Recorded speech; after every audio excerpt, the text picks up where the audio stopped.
आज मुख्तलिफ पब्लिसिटी के टूल्स मौजूद हैं जो निज़ाम शैतान को फैला रहे हैं। उसमें मीडिया ले लें, सोशल मीडिया ले लें, इंस्टाग्राम ले लें, टिकटॉक ले लें, फेसबुक ले लें, जगह जगह बेहयाई को फैलाया जा रहा है। लेकिन आपके ज़माने में एक टूल अबा अब्दुल्लाह हुसैन ने आपको दिया है, वो है मिंबर इमाम हुसैन अलैहिस्सलातो वस्सलाम, जो जवानों को बताता है कि सही क्या है और गलत क्या है। सल्लल्लाहु अलैहि मोहम्मद व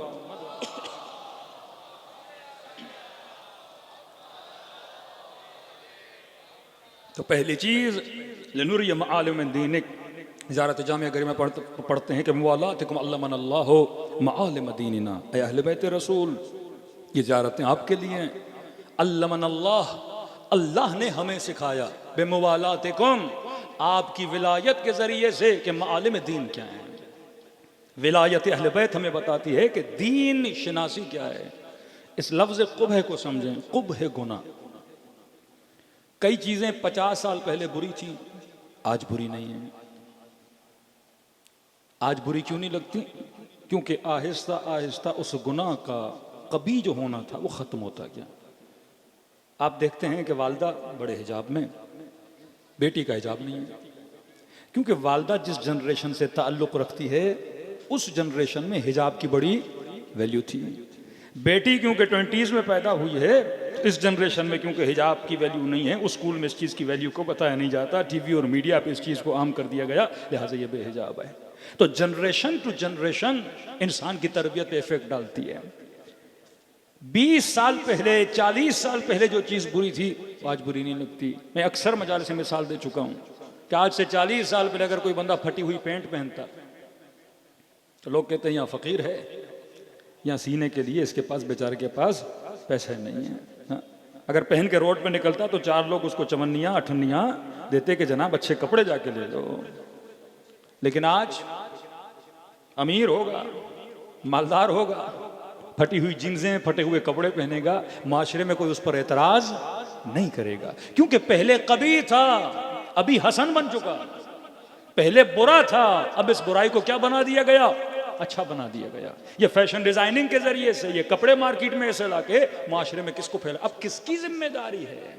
ये बाप की जिम्मेदारी है, ये माँ की जिम्मेदारी है कि फ्रॉम द 7 years, जब बच्ची 7 साल की ऐसे सिखाया जाए, बेटा हया क्या है, बेटा गैरत क्या है।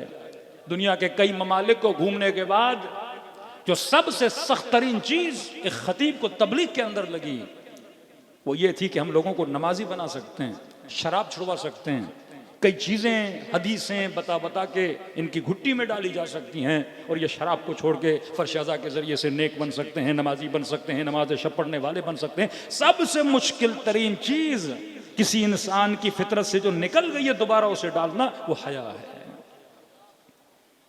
जब कोई हया का टीका बन जाए, कोई हया की टेबलेट बन जाए कि ये डेली खाए से हया मिले। सबसे मुश्किल तरीन चीज़ गैरत है। गैरत बातों से नहीं आती, हया कलाम से पैदा नहीं होता। ये फ्रॉम द 7 years, जब 7 साल का ये बच्चा है, बच्ची है, अगर आपने उस वक्त इसको सही ट्रेनिंग दी, इसके अंदर हया पनपेगा, इसके अंदर हया बड़ा होगा।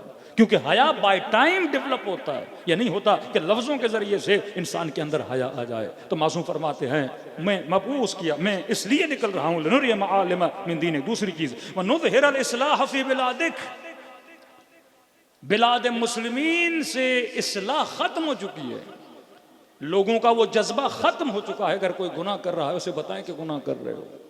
वक्त का हाकिम सुबह की 2 रकत नमाज 4 रकत पढ़ा देता है।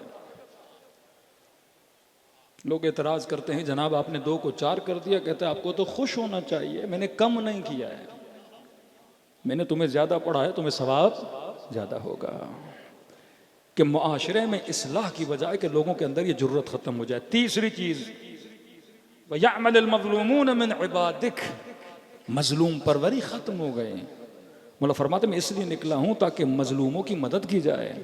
मैं इसलिए ऐलान क़ियाम कर रहा हूं ताकि जिन पे जुल्म होता है उन पे जुल्म ना हो। कितना जुल्म हुआ जनाब हानी इब्न उरवा पे, कितना जुल्म किया जिंदानों में। किसी से दुश्मनी आप उसे मार देते हैं, मामला खत्म हो जाता है। लेकिन इस कदर मुआशा बिगड़ चुका कि इमाम हुसैन को शहीद किया, शहीद करने के बाद इनके बदन पे घोड़े दौड़ाए गए, इनकी बच्चियों को तमाचे मारे गए, क्योंकि शामात के लोग जो अहले शाम थे, शाम फतह हुआ, इन्होंने कभी रसूल खुदा को नहीं देखा।